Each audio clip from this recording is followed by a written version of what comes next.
Bueno, estamos aquí con el economista Alejandro Arredondo, con quien vamos a conversar sobre estas nuevas renegociaciones comerciales internacionales que se están dando en el mundo luego de estas medidas que ha anunciado el presidente Donald Trump. Buenos días, Alejandro, ¿cómo están las cosas? Sí, buenos días, Alexander, mi tocayo, ¿verdad? Y buenos días a todo el público que nos sintoniza a esta hora de la mañana a conversar estos temas. Sí. Mira, Donald Trump si se quiere, ha provocado toda una revolución en el ámbito comercial internacional, incluso hasta el punto que se habla de una guerra comercial entre China y Estados Unidos. Pero también Estados Unidos ha tenido su beligerancia contra países aliados de aquí de América Latina, como es el caso de Argentina, México y otros, con el asunto del acero y el aluminio. Donald Trump había planteado la salida de Estados Unidos desde el TPP, ahora está planteando lo contrario. ¿Qué es lo que qué crees, qué es lo que se busca? ¿Hacia dónde que Estados Unidos, hacia dónde que Donald Trump quiere llevar a Estados Unidos con todo este movimiento raro en la estrategia comercial internacional? Bueno, gracias. Indiscutiblemente, la posición del presidente Donald Trump con relación al Tratado de Transpacífico, ¿verdad?, que se retiró, y estas medidas de aumento de aranceles en cuanto al acero para China, que dicho sea de paso, China... ¿Y el aluminio? El aluminio también, aumento de aranceles, que esta intención, hasta ahora es intención de aumento de aranceles de un 25 y un 10% para el acero y para el aluminio respectivamente, lo que trata es de una política comercial agresiva de parte de los Estados Unidos y lograr que esas inversiones que se fueron de Estados Unidos en los años mediados de los 80, 90, 2000, que se fueron a Estados Unidos, regresarla a los Estados Unidos, porque recuerda que uno de los planteamientos del presidente Trump era que América primero, o sea, que las inversiones First America, que volvieran a los Estados Unidos y que Estados Unidos recobrara el potencial industrial cuando la economía de los Estados Unidos ha cambiado y ha entendido que lo fuerte de los Estados Unidos no es tanto la parte de manufactura, sino es la parte de servicio.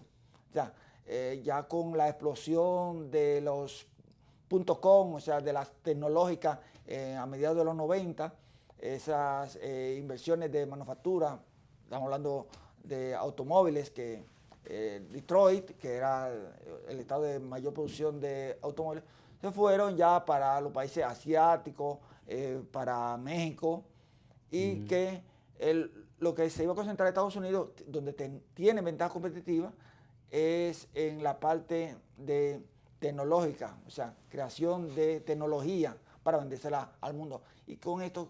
Tecnología de punta. Correctamente, tecnología de punta y de la parte de servicio. Eso es lo que pretende el presidente Donald Trump. Pero, Alejandro, se habla de que Estados Unidos está casi en pleno empleo. Sí, está en un 4.2% de desempleo, o sea que prácticamente nada en términos económicos. Pero cuando se habla de que una sociedad como esa está casi en pleno empleo, ¿no es una postura errática plantear entonces, plantear una especie de regresionismo a esa época de la manufactura del pasado? Sí, lo que pasa es que paradójicamente Estados Unidos fue el promotor, el auspiciador de este esquema comercial de liberalización. Sí. Recuerda que... planteado por George Bush padre. Claro, por George Bush padre.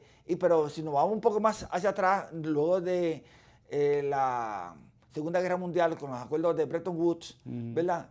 Estados Unidos auspició, patrocinó la creación de la Organización Mundial del Comercio, que era para ir liberalizando el comercio a nivel mundial. Y de pronto usted se ve de que hay un retroceso. Con la ronda de Uruguay primero. Sí, claro. Que es lo que le da paso después a la OMC. Sí, claro, pero antes de la ronda de Uruguay hubieron 5 rondas, la ronda Kennedy, la ronda Albany, pero esto se plantea un retroceso, o sea, él está, todavía el presidente Trump está en los años 60, cuando Estados Unidos era el gran productor de manufactura a nivel mundial.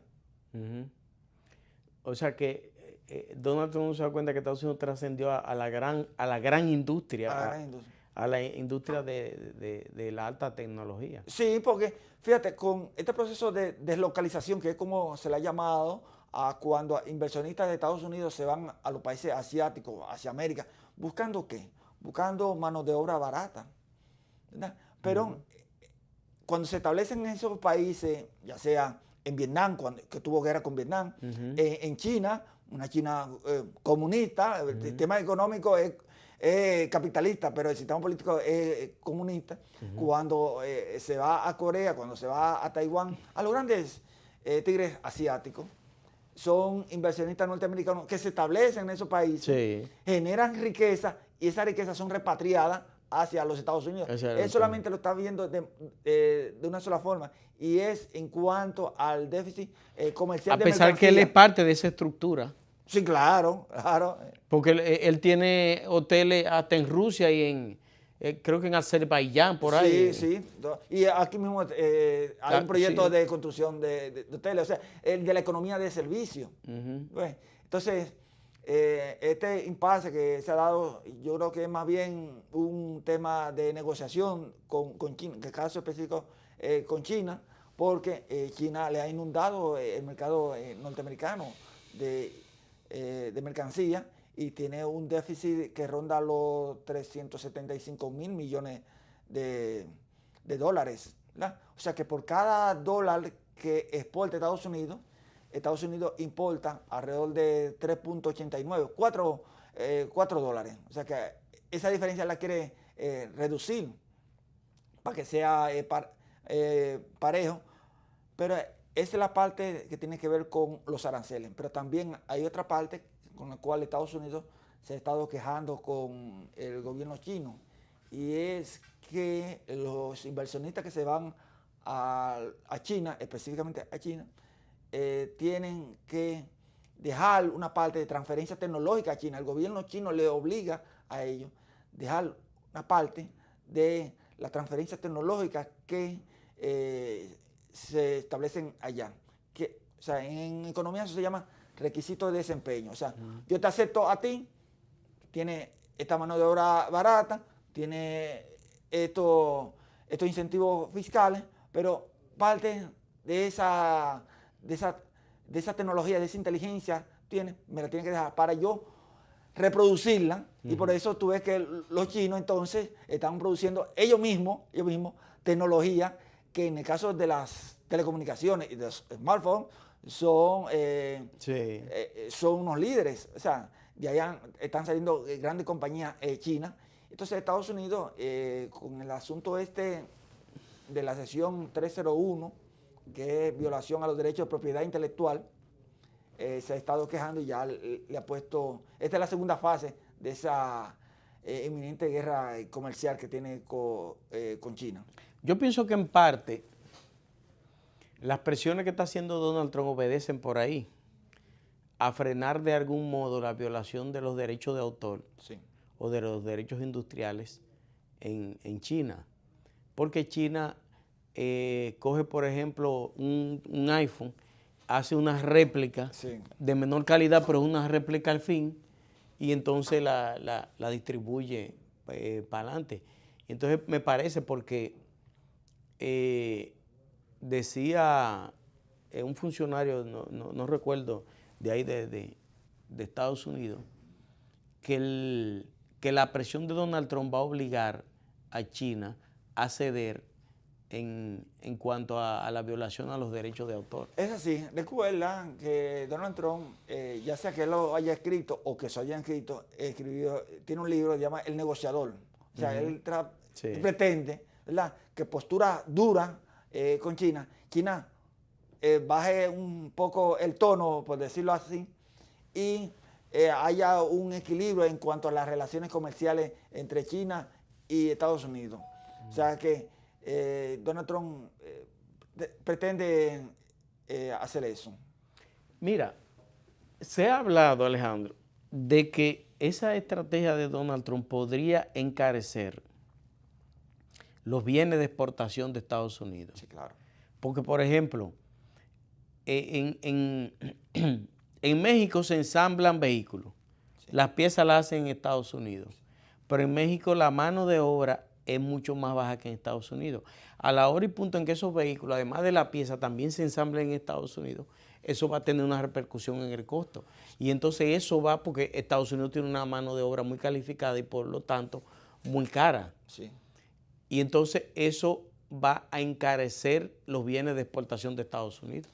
Sí, obviamente, esos son de los temores que hay a nivel mundial, de que con esta guerra comercial que se pretende llevar con Estados Unidos y China, se encarezcan los bienes, y más cuando son bienes como por ejemplo que son derivados del acero, donde hay muchas piezas de manufactura que son hechas con acero y también con aluminio, y esto pueda que se produzca entonces una inflación exportada de parte de los Estados Unidos a sus países, a los países socios de él.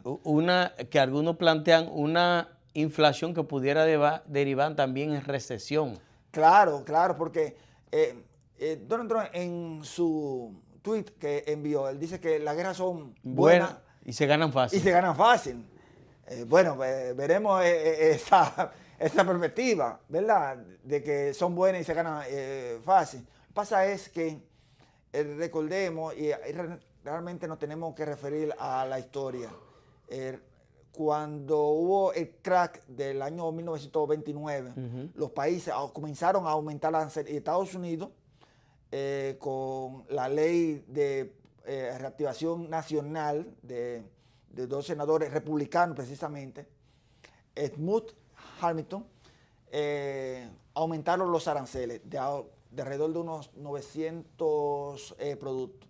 Eso contrajo la economía mundial y los países no podían crecer.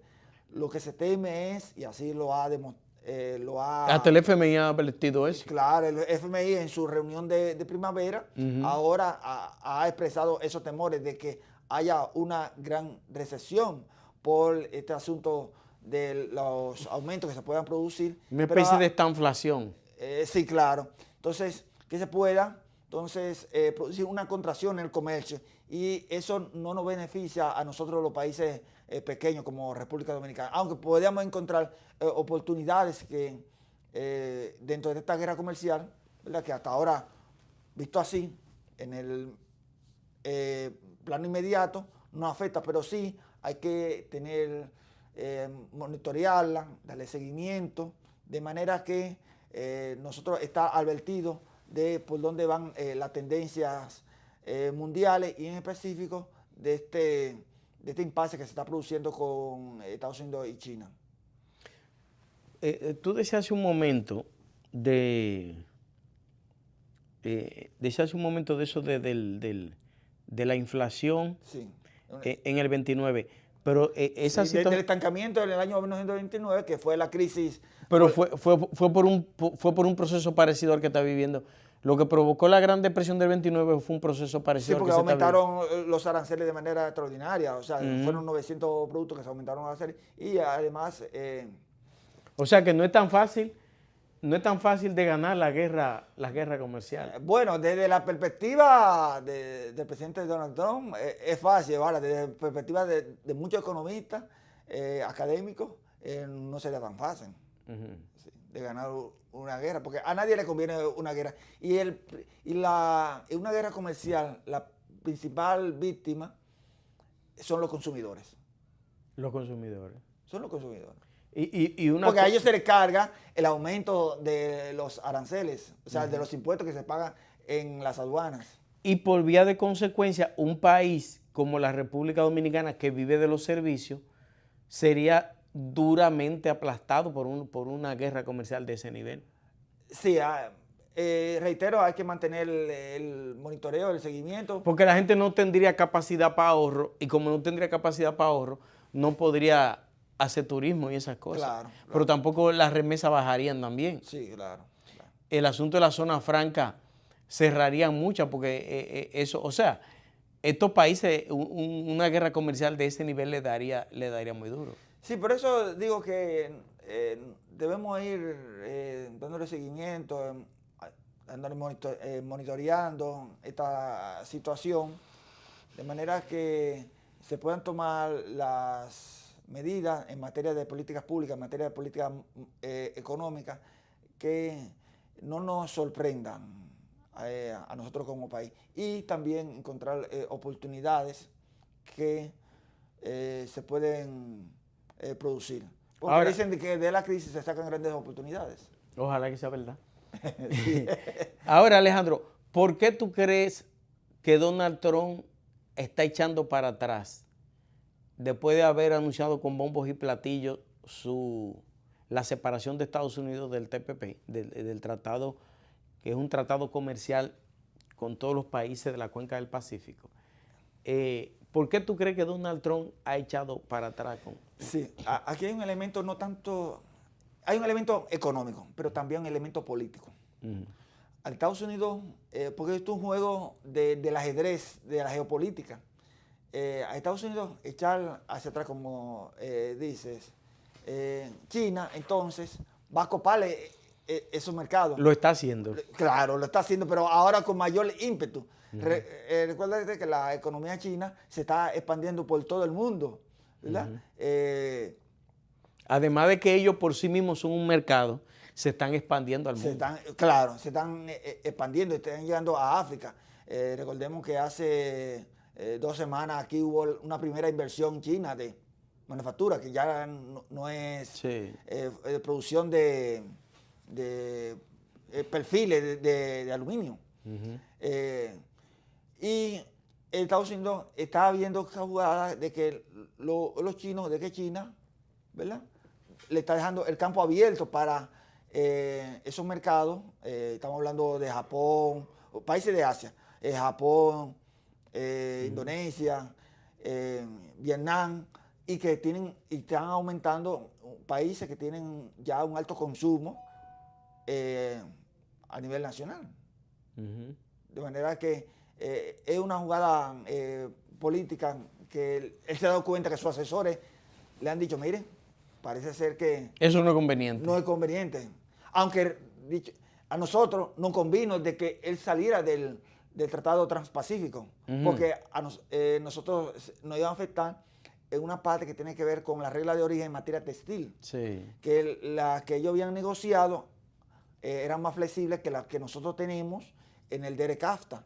Recordemos que el presidente Danilo Medina le entregó una carta en la cumbre de Panamá al presidente Barack Obama en ese momento, respondiendo así a preocupaciones que tenía el sector de zona franca, específicamente del sector textil, porque primeramente este acuerdo, el acuerdo transpacífico, se había negociado prácticamente sin transparencia, o sea, no había transparencia, no se sabía qué se había negociado, por lo menos no se tenía información, pero que había una percepción de que las reglas de origen en materia textil eran más flexibles que la que nosotros tenemos con los Estados Unidos en el DERECAFTA. De manera que Estados Unidos podía entonces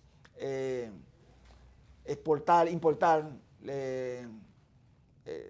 textiles de Vietnam, de manera muy competitiva, y no de los países de Centroamérica, y nosotros poder seguir aumentando las exportaciones.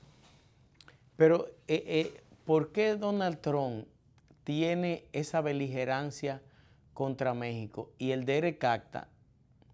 O no contra México, porque es contra el Telecán. Bueno, pero el DERECAFTA ni siquiera se ha referido a él. Recuérdate que con México él tiene sus razones. hay bueno, en materia... Su razón en términos relativos. Sí, porque en materia económica el déficit comercial de México y Estados Unidos beneficia a México a unos 700 millones tiene Estados Unidos con México, ¿verdad? Pero es que, vuelvo y te digo, ¿quiénes son los inversionistas que están en México? Son las grandes corporaciones automovilísticas. O sea que indirectamente es Estados Unidos que está en México también. Claro, en la parte norte de México son las grandes corporaciones norteamericanas que están allá y de ahí entonces lo están exportando hacia los Estados Unidos. Recordemos que Donald Trump le aumentó los aranceles a la lavadora y a los paneles solares. Pero ¿quiénes son los que están produciendo las lavadoras y los paneles solares en México? Son las empresas norteamericanas. Empresas norteamericanas, porque es que lo está viendo desde el punto de vista de exportaciones e importaciones, pero no lo está viendo desde el punto de vista de la inversión que tiene Estados Unidos en los países socios de él. No sé si viste la advertencia que hizo Donald Trump el pasado viernes de que no iba a aceptar un incremento artificial en los precios del petróleo. Yo tenía entendido que esos precios del petróleo favorecían a Estados Unidos por cuanto Arabia Saudita, para desincentivar la explotación de los esquistos, Arabia Saudita fue que contribuyó a la caída de los precios del petróleo. Claro, y es el mayor productor de petróleo de Arabia Saudita. Pero entonces, ahora que Estados Unidos se proyecta a desplazar a la Arabia Saudita para el próximo año como el principal exportador mundial de petróleo, esos altos precios del petróleo no favorecen la explotación de esquistos. Obviamente, esos altos precios que pretenden poner la OPEC, que es la Organización de Países Exportadores de Petróleo, que está conformada por los países árabes y países... Venezuela, creo que México también. México también, tiene una parte... Rusia, obviamente Rusia. Que ahora mismo es el principal exportador mundial. Sí, claro. Que ha desplazado a Arabia Saudita. Pero Estados Unidos para el año que viene desplaza a Rusia. Sí, porque ahora con esta nueva tecnología de explotación de petróleo de esquisto es más barata y tiene mucho más potencial de extracción. Incluso Estados Unidos se va a convertir en el primer exportador mundial también de gas natural. Sí, porque esas son las proyecciones que se tienen. Entonces, cuando el presidente Trump dice que no lo va a aceptar, es porque él sabe que a los productores, a los extractores, a los explotadores de petróleo por esquisto, o sea, el mecanismo que tú utilizas para extraer el petróleo, va a aumentar la producción y los precios del barril de petróleo de la OPEC, de los exportadores de petróleo, se van a caer. O sea que por eso él dice esto, o sea que un efecto de combinación de economía y política, porque Estados Unidos quiere recobrar su presencia, liderazgo como imperio que es. O sea que tú ves una especie de simbiosis de política y economía en esas presiones de Donald Trump hacia el sector petrolero. Sí.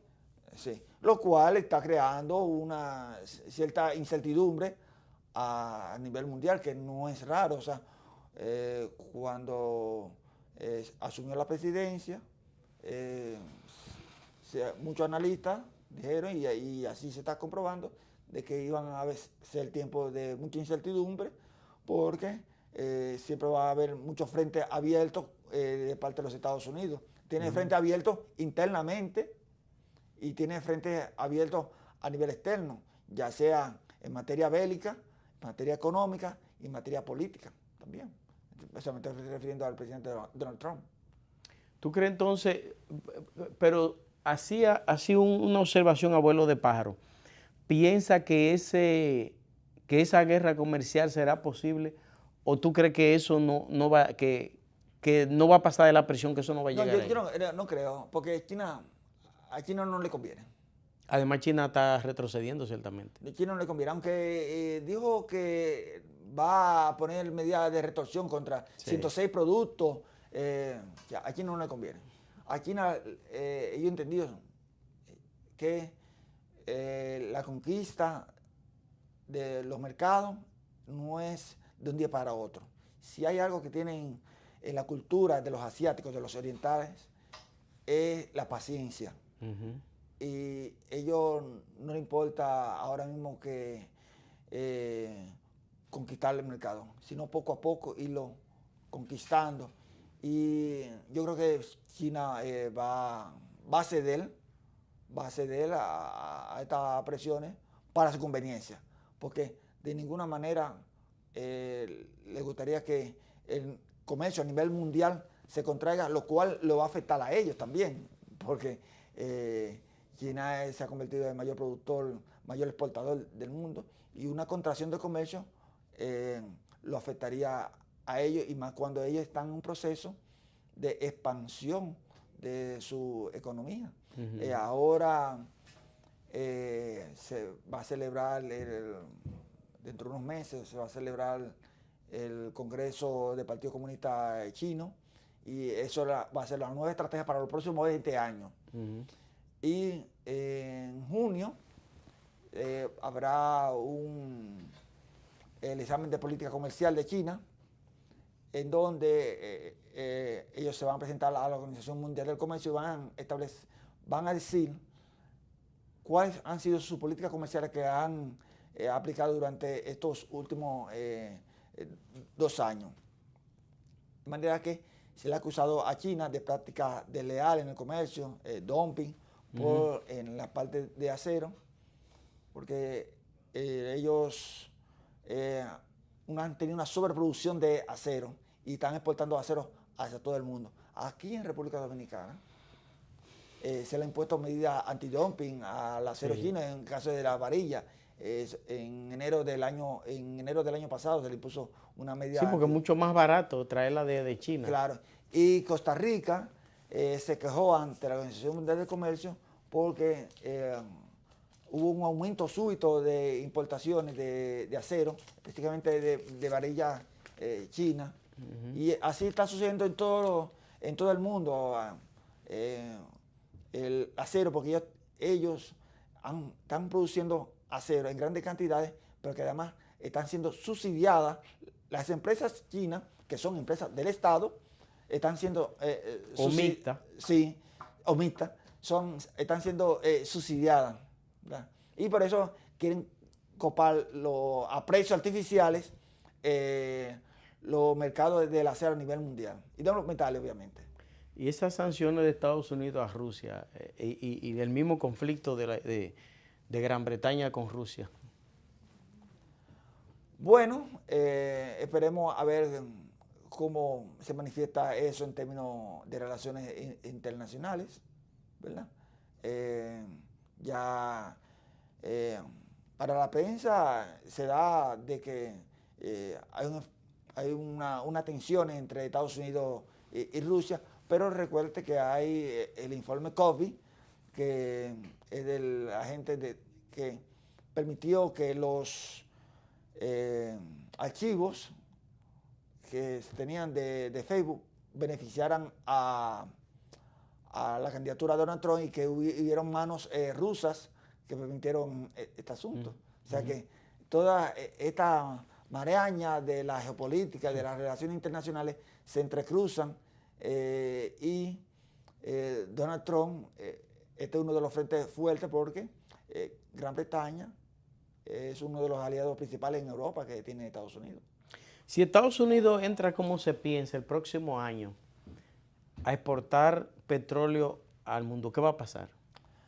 Los precios se van a deprimir y es algo que nos conviene a nosotros en República Dominicana, los precios que se depriman los precios del petróleo, aunque nosotros tenemos acuerdos con Venezuela, que no es tanto que se está trayendo. Aunque ya ese acuerdo se cayó, porque sí, el acuerdo era cuando aumentaran por encima de los $50. Sí, pero ahora se está trayendo barril de petróleo por todas partes, de todas partes del mundo. Porque Venezuela ya tampoco está en capacidad no está en capacidad.